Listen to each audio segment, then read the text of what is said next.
am the keeper of the gate, a seer of the way, a seeker of the fullness in the future of the play. These hands are rough and purpose to create from a mind unconfined that is designed to calculate, intuiting of the essence, awareness of the presence of the whole beyond each individual part, master of the mind space, mason of the landscape, intelligence, access from the heart.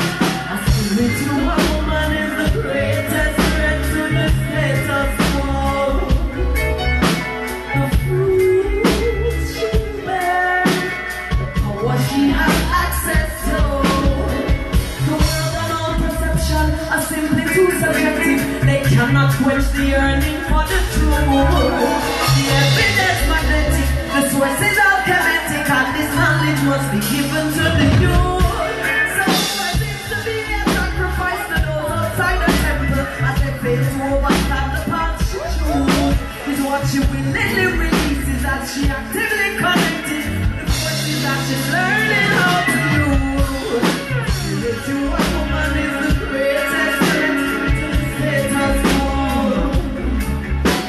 The fruit she bears.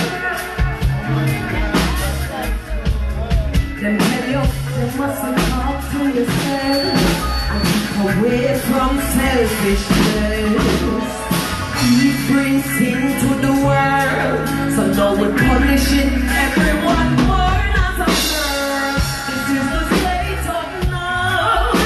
The minds are trained and drafted, so make we break it down. Mathematics from the root of the square of the source that we have been. 2 is more than just a number.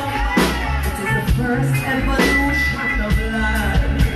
But 1 is the truth of the matter. The latter is the fruit of the movement of sign.